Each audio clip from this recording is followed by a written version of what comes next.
Cal, BHP UK, and strapped to the dyno today we've got another red bike from Italy. It is a 959 Panigale. This particular one has had the rather hideous looking tailpipes removed, and we've got a Krapovich system on it.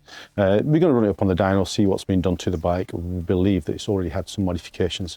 We're going to run it up, see how it's fueling, probably put it back to a standard factory file, and then we'll take it from there, get it mapped up properly, get it fueling properly, and make as much power as we possibly can.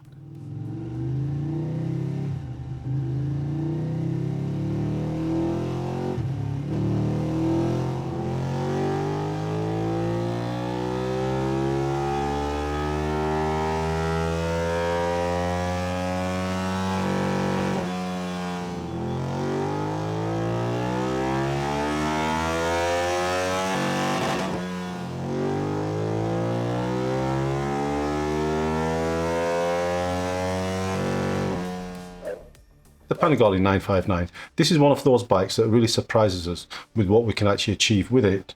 It's not the very latest Euro 5 bike, it's a Euro 4 emission standard, which means the factory doesn't have to restrict them as much to get through the emission standards. However, with this bike, even at wide open throttle, we were able to liberate an extra 10 horsepower. You can see here that the standard bike makes 134 and the modified bike makes 144. That's a fairly spectacular and tangible gain, especially when using it as the bike's intended, high in the rev range. The biggest gains has always come at lower throttle openings. You can see here at 50%, looking at the fueling plot, that up to 7,000, 8,000 RPM, we've had to add quite a lot of fuel. Bought it to 30.2, pretty much on the datum line. That's where these bikes run best. And you can see there's a good separation between the two lines, and the flat spot between 5 and 7,000 RPM has been largely eradicated. That should result in a faster spool up, but the real gains will be the removal of the throttle latency. The biggest gains has always come even lower than that, and at 25% throttle, you can see that there's a massive difference in the power curves.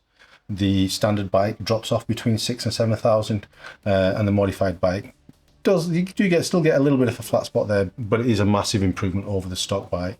You can see on the fueling that we've got pretty much a straight line exactly where we want it, whereas the stock bike kind of reaches up at 4,500, then kind of leans off again up to about 7,000, where then it starts to fuel properly. Really, if you're riding it in traffic, that's where you're going to notice the biggest gains. And also even when you're on the track, you know, when you're pulling out of corners, there's just far more torque, and the bike will pull out of corners and spool up a lot faster. We can represent that with the torque plot at 25%. We've gained nearly 25% in extra torque as it comes on the throttle. Wherever you are in the rev range, you've probably got about 10 Newton meters more torque. Like I say, we're really happy with the gains that we've been able to make on the 959. This is a bike that's available on our ECU Flasher, so should you not be local to us, you can take a read off your bike's ECU with this device, send that file to us, tell us what modifications you've made, tell us what hardware modifications you've made to the bike, and one of our map writers will write you a map to suit. Really do hope you're enjoying what we're bringing to the channel. Please do hit the like, subscribe and the bell icon. It will keep you notified of any new projects and developments that we've got in the pipeline.